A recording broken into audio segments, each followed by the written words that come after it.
ಇನ್ನು big boss ಖ್ಯಾತಿಯ gold Suresh ವಿರುದ್ಧ ವಂಚನೆ ಆರೋಪ ಕೇಳಿಬಂದಿದೆ. ಕೇಬಲ್ ಚಾನೆಲ್ ಸೆಟಪ್ ಮಾಡಿಕೊಡೋದಾಗಿ 14 ಲಕ್ಷ ವಂಚನೆ ಮಾಡಿರೋ ಆರೋಪ ಇದೆ. ಬಿಗ್ ಬಾಸ್ ಖ್ಯಾತಿಯ ಗೋಲ್ಡ್ ಸುರೇಶ್ ವಿರುದ್ಧ ವಂಚನೆ ಆರೋಪ. ಕೇಬಲ್ ಚಾನೆಲ್ ಅನ್ನ ಸೆಟಪ್ ಮಾಡಿಕೊಡ್ತೀನಿ ಅಂತ ಹೇಳಿ 14 ಲಕ್ಷ ವಂಚನೆ ಮಾಡಿರೋದು. ರಾಯಚೂರು ಜಿಲ್ಲೆಯ ಮಾನ್ವಿ ಪಟ್ಟಣದ ಮೈನುದ್ದೀನ್ ನಿಂದ ಈ ಆರೋಪ ಮಾಡಿರೋದು. 14 ಲಕ್ಷಕ್ಕೆ ಅಗ್ರಿಮೆಂಟ್ ಮಾಡಿಕೊಂಡಿದ್ದ ಸುರೇಶ್ ಮತ್ತು ಮೈನುದ್ದೀನ್ 2017ರಲ್ಲಿ 14 ಲಕ್ಷಕ್ಕೆ ಸುರೇಶ್ ಮತ್ತು ಮೈನುದ್ದೀನ್ ನಡುವೆ ಈ ಅಗ್ರಿಮೆಂಟ್ ನಡೆದಿತ್ತು. ಅರೆಬರೆ ಕೆಲಸ ಮಾಡಿ ಕೈ ಎತ್ತಿದ್ದಾರೆ ಅಂತ ಮೈನುದ್ದೀನ್ ಈಗ ಆರೋಪವನ್ನ ಮಾಡಿದ್ದಾರೆ. ಮೈನುದ್ದೀನ್ ಸ್ನೇಹಿತ ಬಸವರಾಜ್ಗೆ 50,000 ಹಾಕಿದ್ದಾರೆ ಸುರೇಶ್. ಮುಂಬೈಗೆ ಬನ್ನಿ ಅಂತ ಲೊಕೇಶನ್ ಕಳಿಸಿ ಮೋಸ ಮಾಡಿದ್ರ ಅನ್ನೋಂಥ ಪ್ರಶ್ನೆ ಇದೆ. ಈಗ ಇದಕ್ಕೆ ಪೊಲೀಸರು ಎಂಟ್ರಿ ಕೊಟ್ಟು ಇದು ಏನು ಸಮಸ್ಯೆ, ಏನು ವಂಚನೆ ಅನ್ನೋದನ್ನ ನೋಡಬೇಕಾಗಿದೆ. ರಾಯಚೂರು ಜಿಲ್ಲೆ ಮಾನ್ವಿ ಪಟ್ಟಣದ ಮೈನುದ್ದೀನ್ನಿಂದ ಈ ಗಂಭೀರ ಆರೋಪ ಮಾಡಲಾಗಿರೋದು. 14 ಲಕ್ಷಕ್ಕೆ ಮೈನುದ್ದೀನ್ ಮತ್ತು ಸುರೇಶ್ ಇಬ್ಬರು ಅಗ್ರಿಮೆಂಟನ್ನು ಮಾಡ್ಕೊಂಡಿದ್ರು 2017ರಲ್ಲಿ. ಆದರೆ ಅರ್ಧಂಬರ್ಧ ಕೆಲಸ ಮಾಡಿ ಇವರು ಕೈ ಎತ್ತಿದ್ದಾರೆ ಅಂತ ಈಗ ಮೈನುದ್ದೀನ್ ಆರೋಪ ಮಾಡ್ತಾ ಇದ್ದಾರೆ. ಮೈನುದ್ದೀನ್ ಅವರ ಸ್ನೇಹಿತ ಬಸವರಾಜ್ಗೆ ಸುರೇಶ್ 50,000 ಹಾಕಿದಾರಂತೆ. ಮುಂಬೈಗೆ ಬನ್ನಿ ಅಂತ ಲೊಕೇಶನ್ ಕಳಿಸಿ ಮೋಸ ಮಾಡಿದ್ರ ಅನ್ನುವಂಥ ಪ್ರಶ್ನೆ ಇದೆ. ಮಾಡಿದ್ರು, ಗ್ರೀನ್ ಮ್ಯಾಟ್ ಮಾಡಿದ್ರು, PCR ಅಲ್ಲಿ ಒಂದು ಗ್ಲಾಸ್ ಫಿಟ್ಟಿಂಗ್ ಮಾಡಿದ್ರು. ಇಷ್ಟೆಲ್ಲ ಮಾಡಿದ ನಂತರ ಅವ್ರು ಮತ್ತೆ ಬಂದಿಲ್ಲ. ಒಂದು ಕ್ಯಾಮ್ರಾ ಇಲ್ಲ, ಒಂದು ಟ್ರೈಪಾಡ್ ಇಲ್ಲ, ಒಂದು ಸಿಸ್ಟಮ್ ಇಲ್ಲ ಸರ್.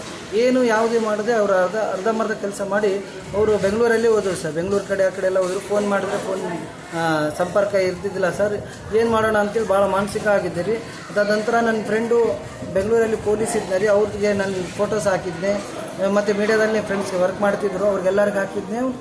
ಸುರೇಶ್ ಅವರು JTV ಕನ್ನಡ ಅಂತೇಳಿ ಅಲ್ಲಿ ಸ್ಟುಡಿಯೋ ಸೆಟಪ್ ಮಾಡ್ತಿದ್ರು. ರೆಡ್ ಹ್ಯಾಂಡ್ ಸಿಕ್ಕಿದ್ರು. ಅವರು ಸಂಜೆ ನನಗೆ ಟೈಮ್ ಕೊಟ್ಟರು, 1 ಲಕ್ಷ ಕೊಡ್ತೀನಿ ಸಂಜೆ ಅಂತೇಳಿ 1 ಲಕ್ಷ ರೂಪಾಯಿ ಕೊಟ್ಟರು. ಇನ್ನೊಂದು 15 ದಿನ ನಂತರ 1 ಲಕ್ಷ ರೂಪಾಯಿ ಕೊಟ್ಟರು. ಅದಾದ ನಂತರ ಅವ್ರು ಏನಂದ್ರು, ನನಗೆ ಭಾಳ ಲಾಸ್ ಆಗಿದ್ದೀರಿ ಸರ್ ಆ ಥರ. ಹಂಗಾಗಿ ಅವ್ರು ಸಮಸ್ಯೆ ಹೇಳ್ಕೊಂಡ್ರು. ಆಯಿತು, ನಾನು ಈಗ ಇಷ್ಟು ಅಮೌಂಟ್ ಎಲ್ಲ ಹಾಕಿದ್ದೀನಲ್ರಿ, ನಾನು ಸ್ವಲ್ಪ ರಿಲೀಫ್ ಆಗಬೇಕಂತೇಳಿ ಸುಮ್ಮನೆ ಆಗಿದ್ದೀರಿ. ಅದಾದ ನಂತರ ಸ್ವಲ್ಪ ದಿನದ ನಂತರ ನಾನು ಸುರೇಶ್ ಅವರಿಗೆ ಸಂಪರ್ಕ ಮಾಡೋಕ್ಕೂ ಹೋದೆ. ಬಟ್ ಯಾವುದೇ ರೀತಿ ಫೋನ್ ರೆಸ್ಪಾನ್ಸೇ ಆಗಲಿಲ್ಲ. ಮೊನ್ನೆ ಏನು ಮಾಡೋಣ. ನಮ್ಮ ರಾಯಚೂರು ಪ್ರತಿನಿಧಿ ನೀಲಕಂಠ ದೂರವಾಣಿ ಸಂಪರ್ಕದಲ್ಲಿ ಜಾಯ್ನ್ ಆಗ್ತಾ ಇದ್ದಾರೆ. ನೀಲಕಂಠ, ಸುಮಾರು 14 ಲಕ್ಷ ವಂಚನೆ ಮಾಡಿರುವಂತಹ ಪ್ರಕರಣ ಇದು. ಅಂದ್ರೆ ಒಂದು ಲೋಕಲ್ ಚಾನಲ್ ಸೆಟಪ್ ಮಾಡ್ಕೊಡ್ತೀನಿ ಅಂತ ಹೇಳಿ ಈ ವಂಚನೆ ನಡೆದು ಎಷ್ಟು ವರ್ಷ ಆಯ್ತು? ಈಗ ಮೈನುದ್ದೀನ್ ಅವರು ಪೊಲೀಸರಿಗೆ ದೂರು ಕೊಟ್ಟಿದ್ದಾರಾ? ಪೊಲೀಸರು ಏನ್ ಹೇಳ್ತಾ ಇದ್ದಾರೆ ದೂರು ಕೊಟ್ಟಿದ್ರೆ? ನಿಜ ಸಿಂಧೂರ, ಎಲ್ಲೋ ಒಂದು ಕಡೆ ಈ ಒಂದು ಪ್ರಕರಣವನ್ನ ನೋಡಿದಾಗ ಗೋಡ್ ಸಂತೋಷ್ ಅಂತ ಹೇಳ್ತೀವಿ, ಇವರು 2017ರಿಂದಲೇ ಇಂಥ ಒಂದು ಮೋಸ ಮಾಡುವಂತ ಪ್ರಕರಣಗಳಲ್ಲಿ ಇದ್ದಾರ ಅನ್ನೋ ಒಂದು ಅನುಮಾನಗಳು ಕಾಡ್ತಾ ಇರ್ತಕ್ಕಂಥದ್ದು. ಯಾಕಂದ್ರೆ ರಾಯಚೂರು ಜಿಲ್ಲೆಯ ಮಾನ್ವಿ ಪಟ್ಟಣದಲ್ಲಿ ಮೈನುದ್ದೀನ್ ಅನ್ನೋ ವ್ಯಕ್ತಿಗೆ ಸಿಂಧನೂರಿನ ಬಸವ ಅನ್ನೋರ ಮುಖಾಂತರ ಈ ಸುರೇಶ್ ಅವರು ಪರಿಚಯ ಆದಾಗ ಮೈನುದ್ದೀನ್ ಏನ್ ಮಾಡ್ತಾನೆ, ನಾನೊಂದು ಲೋಕಲ್ ಚಾನಲ್ ಹಾಕೊಡ್ಬೇಕು ಅಂತ ಇದ್ದೀನಿ, ಅದಕ್ಕೆ ಇನ್ಕ್ಲೂಡಿಂಗ್ ಫರ್ನಿಚರ್ ಸೇರಿ ಎಲ್ಲಾ ಸ್ಟುಡಿಯೋ ಸೆಟಪ್ ಮಾಡ್ಕೊಡ್ಬೇಕು ಅನ್ನೋ ನಿಟ್ಟಿನಲ್ಲಿ 14 ಲಕ್ಷ ರೂಪಾಯಿ ಒಪ್ಪಂದವನ್ನ ಮಾಡ್ಕೋತಾರೆ. ಅದಾದ ನಂತರ ಆರಂಭದಲ್ಲಿ ಬಂದು ಒಂದಷ್ಟು ಸ್ಟುಡಿಯೋ ಸೆಟಪ್ ಅಂದ್ರೆ ಗ್ರೀನ್ ಮ್ಯಾಟ್ ಆಗ್ತಕ್ಕಂಥದ್ದು ಮತ್ತು ಒಂದಷ್ಟು ಫರ್ನಿಚರ್ ಕೆಲಸ ಮಾಡಿ ಹೋದಂತ ವ್ಯಕ್ತಿ ಮತ್ತೆ ಇವರು ಕಾಂಟ್ಯಾಕ್ಟ್ ಗೆ ಸಿಗೋದಿಲ್ಲ. ಅದಾದ ನಂತರ ಯಾವಾಗ ಬಿಗ್ ಬಾಸ್ ನಲ್ಲಿ ಸಂತೋಷ್ ಪ್ರತ್ಯಕ್ಷ ಆಗ್ತಾನೆ, ಆ ಸಂದರ್ಭದಲ್ಲಿ ಮತ್ತೆ ಇವರು ಅವ್ರನ್ನ ಒಂದು ಕಾಂಟ್ಯಾಕ್ಟ್ ಮಾಡುವಂತ ಪ್ರಯತ್ನ ಮಾಡಿದಾಗ ಆಗ್ಲಿಂದ ಕೂಡ ಇಲ್ಲಿವರೆಗೂ ಕೂಡ ದುಡ್ಡು ಕೊಡ್ತೀನಿ ಅಂತಲೇ ಯಾಮರ್ಸ್ಕೊಂಡು ಬರ್ತಾ ಇರ್ತಕ್ಕಂಥದ್ದು. ಯಾವಾಗ ನಾವು ಪೊಲೀಸ್ ಕಂಪ್ಲೇಂಟ್ ಕೊಡ್ತೀವಿ ಅಂತ ಹೇಳಿದಾಗ. ಥ್ಯಾಂಕ್ ಯು ನೀಲಕಂಠ, ನಿಮ್ಮೆಲ್ಲ ಮಾಹಿತಿಗಾಗಿ. ನಮ್ಮ ಜೊತೆಗೆ ವಂಚನೆಗೊಳಗಾದವರು ಅಂದ್ರೆ ಮೋಸ ಹೋದಂತ ಸ್ವತಃ ಮೈನುದ್ದೀನ್ ಅವರೇ ದೂರವಾಣಿ ಸಂಪರ್ಕಕ್ಕೆ ಸಿಕ್ಕಿದ್ದಾರೆ. ಮೈನುದ್ದೀನ್ ಅವರೇ ನಮಸ್ತೆ. ನಮಸ್ತೆ ಮೇಡಮ್. ನಮಸ್ಕಾರ. ನಿಮ್ಗೆ ಈ ಗೋಲ್ಡ್ ಸುರೇಶ್ ಹೇಗ್ ಪರಿಚಯ ಆದ್ರು, ಹೇಗ್ ಮೋಸ ಮಾಡಿದ್ರು, ಈಗ ನೀವ್ ಏನ್ ನೆಕ್ಸ್ಟ್ ಸ್ಟೆಪ್ ಏನ್ ತಗೊಳ್ತಾ ಇದ್ದೀರಿ? ಮೇಡಮ್ ನಮಸ್ತೆ ಮೇಡಮ್.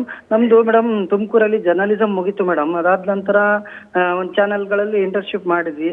ಅದಾದ ನಂತರ ಮೇಡಮ್ ಲೈಫ್ ಸೆಟ್ಲಿಗೋಸ್ಕರ ಅಂತೇಳಿ ನಾವು ಇದು ನಮ್ಮ ಮಾನ್ವಿ ತಾಲೂಕಲ್ಲಿ ಒಂದು ಲೋಕಲ್ ಚಾನೆಲ್ ಇದ್ದಿಲ್ಲ, ಮಾಡೋಣ ಅಂತೇಳಿ ಡಿಸ್ಕಸ್ ಮಾಡಿದ್ವಿ. ಇಲ್ಲ ರೀ ಮೇಡಮ್, ಮಾನ್ವಿ ಅವರು, ನಾನು ಅಲ್ಲಿ ಜರ್ನಲಿಸಂ ಮುಗಿಸಕ್ ಹೋಗಿದ್ದೆ ಸಿದ್ಧಾರ್ಥ ಕಾಲೇಜಲ್ಲಿ. ಅದ್ ಮೇಡಮ್ ಬಸವ ನಾನು ಮಾತಾಡಿದೆ ಮೇಡಮ್. ಈ ರೀತಿ ಬಸವ ಅವ್ರು ಏನಂದ್ರು, ಮೈನುದ್ದೀನ್ ಗುಲ್ಬರ್ಗದಲ್ಲಿ ಸುರೇಶ್ ಅನ್ನೋರು ಈಗ ಬಂದಿದ್ದಾರೆ, ಬೆಳಗಾವ್ ಅವರು ಚಾನೆಲ್ ಸೆಟಪ್ ಮಾಡ್ಲಿಕ್ಕೆ ಬಂದಿದ್ದಾರೆ, ಅವ್ರನ್ನ ಕರೆಸ್ತೀನಿ, ನಿಂದು ಕೂಡ ಮಾಡೋ ಪ್ಲಾನ್ ಇದೆಯಲ್ಲ ಮಾತಾಡೋಣ ಅಂತೇಳಿ ಕರೆಸಿದ್ರು. ಮಾತಾಡಿ 1 ಲಕ್ಷ ರೂಪಾಯಿ ತಗೊಂಡೋದ್ರು. ಅದಾದ ನಂತರ 1 ಲಕ್ಷ ರೂಪಾಯಿ ತಗೊಂಡೋದ್ರು. ಮತ್ತೆ ಈ ಫರ್ನಿಚರ್ ಕಳಿಸಿದ್ರು ಮೇಡಮ್. ಅವೆಲ್ಲ ಇದು ಸಿಸ್ಟಮ್ಗಳು ಇಡ್ಲಿಕ್ಕೆ ಫರ್ನಿಚರ್ ಎಲ್ಲ ಟೇಬಲ್ಗಳೆಲ್ಲ ಮಾಡಿದ್ರು. ಅದಾದ ನಂತರ 2 ಲಕ್ಷ ರೂಪಾಯಿ ಒಯ್ದ್ರು ಮೇಡಮ್ ಅಗ್ರಿಮೆಂಟ್ ಅಲ್ಲಿ. ಈಗ ಏನು ಸೆಟಪ್ ಮಾಡಿಲ್ವಾ ಅಥವಾ ನಿಮ್ಗೆ ಇವಾಗ ಏನ್ ಹೇಳ್ತಾ ಇದಾರೆ ಗೋಲ್ಡ್ ಸುರೇಶ್? ಇವಾಗ ಏನ್ ಹೇಳ್ತಾರೆ ನಿಮ್ ಹತ್ರ? ನಾವೇನಂತೀವಿ ಮೇಡಮ್, ಟೋಟಲ್ 4 ಲಕ್ಷ ರೂಪಾಯಿ ಅಗ್ರಿಮೆಂಟ್ ಅಲ್ಲಿ ಇತ್ತು. ಉಳಿದ ಅಮೌಂಟ್ ಅವ್ರಿಗೆ RTGS, ಅವ್ರ ಅಕೌಂಟಿಗೆ RTGS ಮಾಡಿದೀನಿ. ನನ್ನ ಅಕೌಂಟಿಂದ, ಕರ್ನಾಟಕ ಬ್ಯಾಂಕ್ ಅಕೌಂಟಿಂದ ಹಾಕಿದ್ದೀನಿ. ಸರಿ ಅವ್ರು ಮೈನುದ್ದೀನ್ ಮತ್ತೆ ಅವರೇ, ಸಂಪರ್ಕನೇ ಸಿಕ್ಕಿಲ್ಲ. ಅಲ್ಲ ನಾನು ಹೇಳ್ತಾರೆ, ಇವಾಗ ಸುರೇಶ್ ಅವ್ರು ಏನ್ ಹೇಳ್ತಾ ಇದಾರೆ? ಪೊಲೀಸ್ ಸ್ಟೇಷನ್ ಕಂಪ್ಲೇಂಟ್ ಕೊಟ್ಟಿದ್ದೀರಾ ನೀವು? ಮೇಡಮ್ ಈಗ ಮೇಡಮ್ ಅವರು ಟೈಮ್ ಕೊಡ್ತಿದ್ದಾರೆ, ಟೈಮ್ ಬೇಕು ಅಂತೇಳಿ ರೀಸೆಂಟ್ ಆಗಿ ಏಪ್ರಿಲ್ ಅಲ್ಲಿ 50,000 ಹಾಕಿದ್ದಾರೆ.